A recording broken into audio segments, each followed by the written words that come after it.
Bonjour les élèves de la deuxième année baccalauréat option sciences de la vie et de la terre. On est aujourd'hui à la première chapitre cours de la chimie. Ce chapitre est titulaire transformation lente et rapide, facteurs cinétiques. La question principale que je peux proposer dans ce chapitre, qu'est-ce qu'une transformation lente et ça veut dire quoi aussi une transformation rapide? Quelle est la différence entre les deux types de transformation? Aussi, on parle de quelques facteurs cinétiques d'une réaction chimique d'une manière générale. Chers mes élèves, avant de commencer, nous sommes obligés de passer sur un petit rappel sur les principaux formules utilisées en chimie. D'abord, on s'intéresse de savoir quelle est l'expression mathématique de la quantité de matière ou le nombre de moles, sachant que son unité c'est mol. La première relation, c'est le rapport de la masse sur la masse molaire. Donc la quantité de matière n du x est égale m du x sur grand M du x. Sachant que petit m du x, c'est la masse en grammes, grand M du x, c'est la masse molaire, c'est grammes mol moins 1. Deuxième relation de la quantité de matière, c'est le rapport de n du x sur Na. Sachant que n du x, c'est le nombre de constitués sans unité. Na, c'est la constante d'Avogadro, c'est une constante qui est égale à 6,02 fois 10 à la puissance 23 mol moins 1. Troisième relation, c'est n de x est égal au rapport de Vx sur Vm. Sachant que Vx, c'est le volume de solution, Vm, c'est le volume molaire, c'est lettre mol moins 1. Cette relation s'est utilisée dans le cas du liquide. La dernière, c'est le produit de C fois V du X.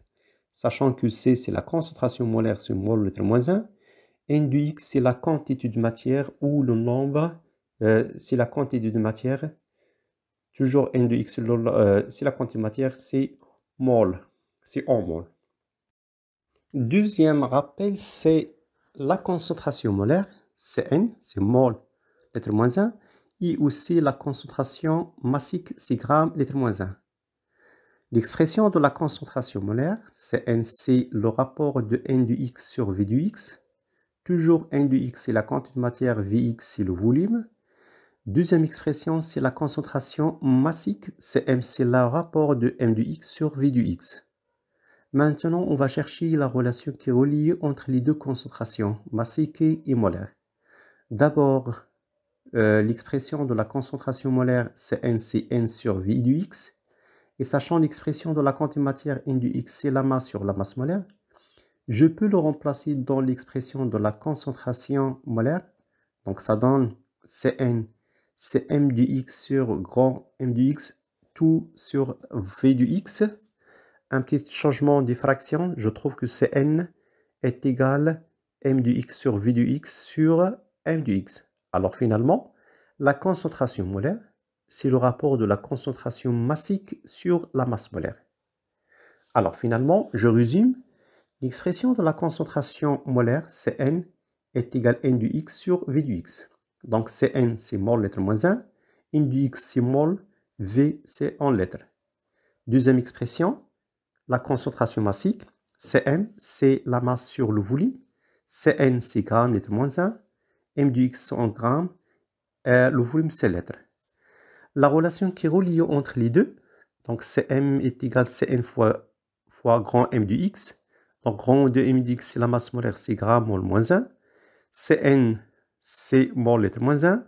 Finalement, Cm, c'est gramme, lettre moins 1. Alors, la dernière diapo sur un petit rappel sur les relations ou le formule, on parle de la dilution d'une solution aqueuse. Donc, on a la solution initiale, connue par SI, et connue par deux paramètres, CI et VI. Donc, la concentration initiale et le volume initial. Donc, la dilution d'une solution aqueuse, c'est l'ajout d'eau solvant. Dans notre cas, on ajoute l'eau distillée à un volume donné de cette solution. Finalement, on a trouvé une solution finale, définie par SF, solution finale, et aussi des concentrations finales CF et volume phi final. Si je compare entre CI et VI, donc je trouve que la concentration initiale est très supérieure à la concentration finale. Par contre, le volume initial est très inférieur par rapport au volume final. Donc je peux écrire d'après la définition de la dilution, NI initial est égal à NF final. Donc sachant que NI ou NF, c'est la quantité de matière initiale et finale, c'est en mol. Alors si je remplace NI par CI fois VI, NF par CF fois VF, je trouve la relation de la dilution CI fois VI est égal à CF fois VF. Donc CI, c'est la concentration initiale, VI, c'est le volume initial, CF, c'est la concentration finale, VF, c'est le volume final. Alors, on peut calculer aussi le taux de la dilution, nommé par taux symbole, si c'est initial sur V final ou V final divisé par V initial. Alors, je continue de faire un rappel sur les couples d'oxydants réducteurs. C'est un programme de première année bac. D'après la définition, je peux distinguer deux cas. Un oxydant est une espèce chimique capable de capter un ou plusieurs électrons, c'est-à-dire capter, de gagner. Deuxième définition, c'est un réducteur est une espèce chimique capable de céder un ou plusieurs électrons. C'est la différence de perdre. Si j'écris l'expression de l'équation d'un oxydant, je peux écrire oxydant plus n électrons, ça donne réducteur. Titre d'exemple, CU du plus, FE du plus. Si je peux écrire la réaction d'un réducteur, c'est un réducteur donne oxydant plus électron, sachant que petit n, c'est un nombre entier. Alors, des exemples d'un oxydant, c'est du plus, FE du plus. Des exemples d'un réducteur, CU, FE. Alors, on constate que CU du plus, CU, FE du plus, FE, c'est un couple. Donc, d'après la définition, un couple oxydant-réducteur est l'ensemble d'un oxydant et d'un réducteur qui se correspondent dans les réactions d'oxyde-réduction. Donc, je peux faire des exemples. Exemple des couples CU du plus CU, FE du plus FE, H plus H2 et aussi FE3 plus FE du plus.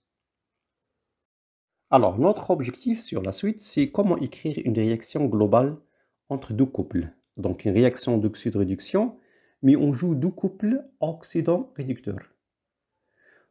Dans notre réaction, il y a transfert des électrons d'un réducteur de l'un des couples à l'oxydant de l'autre couple. C'est-à-dire, si je considère deux couples différents, OX1, RED1, OX2, RED2, je peux créer de mes équations, OX1 plus IN1 électron, ça donne RED1. Deuxième de mes équations, c'est OX2 plus N2 électron, ça donne RED2. Donc on parle d'une flèche, double flèche, c'est un état d'équilibre. Supposons maintenant si l'équation de la réaction d'oxydation entre OX1 et RED2. Supposons, d'après l'énoncé de l'exercice, si la réaction entre OX1 et RED2. Alors, je considère, premier de mes équations, OX1 plus IN1 électron, ça donne RED1. Je multiplie par IN2, c'est le coefficient de la deuxième équation. Et deuxième équation, je l'inverse. Je commence par RED2, double flèche, OX2 plus IN2 électron, et je multiplie par le coefficient IN1 de la première équation. Je fais la somme et je simplifie par les électrons. Je trouve finalement IN2 OX1 plus IN1 RED2. Ça donne IN2 RED1 plus IN1 OX2. C'est une équation, une réaction totale, une seule flèche. À la suite, je peux le donner des exemples. Alors, premier exemple, c'est la réaction entre le zinc métal et une solution de ions de cuivre 2. Alors, cette transformation met en jeu les couples oxydant-réducteur, ion de cuivre 2, cuivre, c'est Cu2 plus Cu, ion zinc, zinc métal, Zn2 plus Zn. Donc, je peux écrire de mes équations. La première, Cu2 plus 2 électrons, Cu. Deuxième équation, je peux l'inverser. Je l'inverser d'après l'énoncé. Donc, la réaction entre le zinc métal et une solution de cuivre. Donc, je garde la première, on parle des ions de cuivre. mais la deuxième, je l'inverse. Donc Zn, ça donne Zn plus des électrons. On a de la chance, on a le nombre des électrons, ils sont égaux. Je fais la somme et je simplifie par les électrons. Je trouve finalement l'équation globale. Cu du plus Zn, ça donne Cu plus Zn de plus. Deuxième exemple, c'est la réaction entre les ions permanganate et les ions de fer 2 en milieu acide. Alors, en milieu acide, cette transformation mise en jeu les couples oxydant-réducteurs. Premier couple, c'est MnO4-, Me2+. Deuxième couple, Fe3+, Fe. Alors, sachant que d'après l'énoncé de cet exercice, c'est la réaction entre les ions permanganate et les ions fer2+, fer2+, 2. Donc, sachant que de mes équations de la première couple, c'est écrit sous forme MnO4- plus 8H plus 5 électrons, double flèche, Me2 plus 4H2O. Donc, on a besoin de faire des exercices. Comment écrire de mes équations? On va voir la suite des exercices. Deuxième équation, je l'écris et je l'inverse. Donc, Fe2+, ça donne Fe3+, plus 1 électron. Je multiplie par 5. Je fais la somme. Je trouve finalement l'équation globale. MnO4- plus 8H plus 5 Fe2+, une seule flèche. Me2+, plus 4H2O, plus 5 Fe3+. On est maintenant à la troisième paragraphe, c'est transformation rapide et lente. Premier type, transformation rapide. Par définition, cette réaction ou cette transformation se fait en durée trop courte pour que puissants ont suivi l'évolution à l'œil ou avec nos instruments de mesure.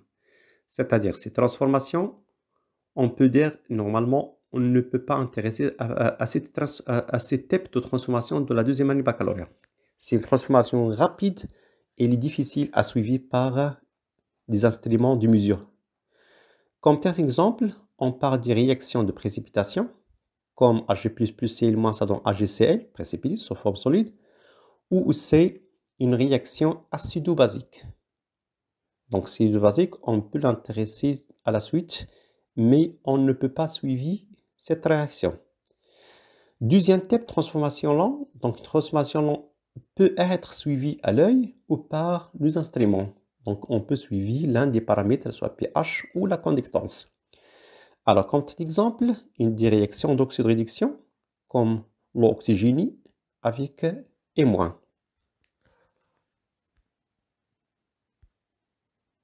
Alors, la dernière paragraphe, c'est facteur cinétique. D'après la définition, un facteur cinétique est une grandeur qui influe sur la durée d'une transformation chimique. Donc, on a plusieurs facteurs. Dans ce chapitre, on s'intéresse à deux facteurs. Donc, le premier facteur, c'est la température. Donc, plus la température du milieu réactionnel est élevée, plus la durée de la transformation est courte. Alors, si je prends la courbe d'évolution de l'avancement en fonction de temps, on a trois courbes selon la valeur de la température. Je commence par 15, 25 et 35. Alors, la troisième, c'est 35 degrés. Donc, déjà, la réaction termine 10 minutes. Donc, 10 minutes jusqu'à 10 minutes. Donc, la courbe atteint le palier 4 moles. Par contre, si je prends la température 25, alors, la valeur, l'évolution ou la réaction atteint la fin de la réaction à 40 minutes. Par contre, à 15 degrés Celsius, la réaction atteint l'état final 70 minutes.